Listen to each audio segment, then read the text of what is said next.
Hello friends, Ruhi kitchen homemade রেসিপিতে আপনাদেরকে স্বাগত। আমি নিয়ে চলে এসেছি একটা মজাদার রেসিপি। এটা খুবই অল্প সময়ের মধ্যে হয় বন্ধুরা। আমি আজকে ঘুগনি বানাবো। অল্প উপকরণ এবং অল্প সময়ের মধ্যে এই রেসিপি কমপ্লিট হয়ে যায়। আমি মটরটা ভিজিয়ে রেখেছিলাম রাত্রে, দেখুন কত সুন্দর ভিজে গেছে। এবার আমি মটরগুলোকে প্রেসার কুকারে দিয়ে দেবো সেদ্ধ হতে। আমি মটরের ঘুগনির জন্য যে সমস্ত উপকরণগুলি নিয়েছি দেখুন, একটা পেঁয়াজ, রসুন, আদা, টমেটো, ধনেপাতা, কাঁচা লঙ্কা, শসা। এবার আমি প্রেসার কুকারে দিয়ে দিচ্ছি মটরটা। আপনারা আলুটাকে স্কিপ করতে পারেন, আলু নাও দিতে পারেন। আমি আলু দিচ্ছি। এরপর আমি একটু লবণ, একটু জল দিয়ে দেবো। 5 থেকে 6টা সিটি দিয়ে দেবো। বন্ধুরা, এই ঘুগনিটা লুচি, পুরি সবার সঙ্গেই যায়। পরোটা, বিকালে 1 প্লেট হলে মন্দ হয় না।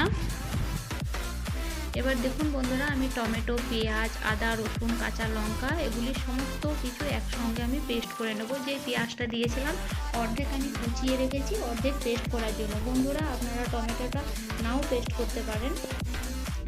এবার আমি পাত্রে একটু তেল দিয়ে দিচ্ছি, সরিষার তেল। দেখুন তেলটা হয়ে এসছে। এরপরে কুচিয়ে রাখা পেঁয়াজটা দিয়ে দেব। কুচিয়ে রাখা পেঁয়াজটা দিয়ে দিচ্ছি। এটা একটু ফ্রাই করে নেব, একটু লাল লাল করে ভেজে নেব। দেখুন বন্ধুরা, খুব সুন্দর ভাজা হয়ে গেছে। এরপর পেস্ট করে রাখা মিশ্রণগুলি দিয়ে দেব। আদা, রসুন, পেঁয়াজ, কাঁচা লঙ্কা, টমেটো পেস্ট করে রেখেছি, সেগুলো দিয়ে দিচ্ছি। এইভাবে খুব সুন্দরভাবে নাড়তে থাকবো। বন্ধুরা, আমার চ্যানেলে নতুন হয়ে থাকলে অবশ্যই আমার চ্যানেলটিকে সাবস্ক্রাইব করুন, লাইক করুন, কমেন্ট করুন, শেয়ার করুন। আপনাদের কমেন্টের অপেক্ষায় থাকবো। কেমন হয়েছে দেখতে আপনারা এই রেসিপিটি দেখে বাড়িতে অবশ্যই ট্রাই করবেন এবং কমেন্টে জানাবেন। এরপরে আমি একটু ধনে এবং জিরে বাটা দিয়ে দিচ্ছি। এটা আমি বাড়িতেই বানিয়েছি। এরপরে একটু হলুদ দিয়ে দেবো। এইভাবে মশলাটা আমি কষতে থাকবো। মশলা যতই কষবেন ঘুগনির টেস্ট তত বাড়বে। বন্ধুরা, যেহেতু আমি কাঁচা লঙ্কা পেস্ট করেছি ওই জন্য অল্প পরিমাণে কাশ্মীরি লঙ্কা দেব, হালকা দেব কালারের জন্য। এভাবে আমি 5 থেকে 7 মিনিট মশলাটা ভালোভাবে কষিয়ে নেব। মশলাতে কিন্তু আমি কোনো জল অ্যাড করিনি। এরপরে একটু জল দেব। আর একবার মশলাটা আমি কষিয়ে নেব হালকা করে। দেখুন জল দিয়ে দিচ্ছি সামান্য পরিমাণ। এভাবে মশলাটা কষিয়ে নিয়েছি। সেদ্ধ করে রাখা আলু, মটর আমি এই মশলাতে দিয়ে দেব।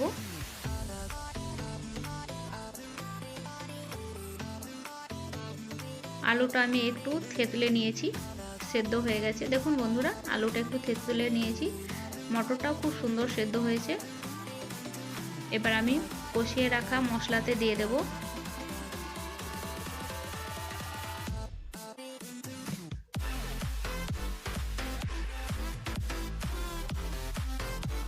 আমি কিন্তু কোনো লবণ অ্যাড করিনি।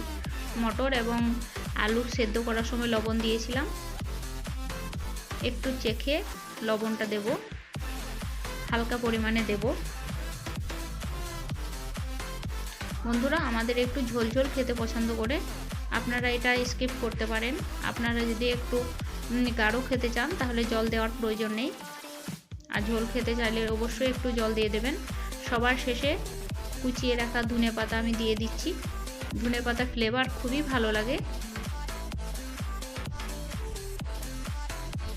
এরপর আমি একটু লবণ দেব,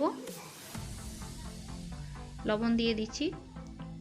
বন্ধুরা, আমার চ্যানেলটিকে বেশি বেশি করে লাইক, কমেন্ট, শেয়ার করুন, বেশি বেশি করে শেয়ার করুন এবং সাবস্ক্রাইব করতে ভুলবেন না। সবার শেষে আমি একটু গরম মশলা গুঁড়ো দিয়ে দিচ্ছি। গরম মশলা গুঁড়ো ফ্লেভারটা খুবই ভালো লাগে। দেখুন বন্ধুরা, কত সুন্দর কালার এসছে। খুবই অল্প সময়ের মধ্যে রেসিপিটা কমপ্লিট হয়ে যায়। খুবই টেস্টি এবং মজাদার রেসিপি। এরকম মজাদার রেসিপি পেতে অবশ্যই চ্যানেলটিকে সাবস্ক্রাইব করবেন। দেখুন বন্ধুরা, আমি একটু বাটিতে তুলে নিয়েছি। একটু শসা পেঁয়াজ কুচি, লঙ্কা কুচি, ধনে পাতা, সবার শেষে একটু লেবু দিয়ে দেব। জমে যায়, খুবই ভালো লাগে খেতে, খুবই টেস্টি একটা রেসিপি।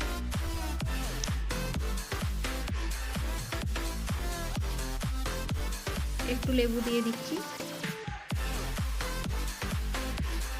বন্ধুরা, আপনারা সুস্থ থাকবেন, ভালো থাকবেন। আমার রেসিপি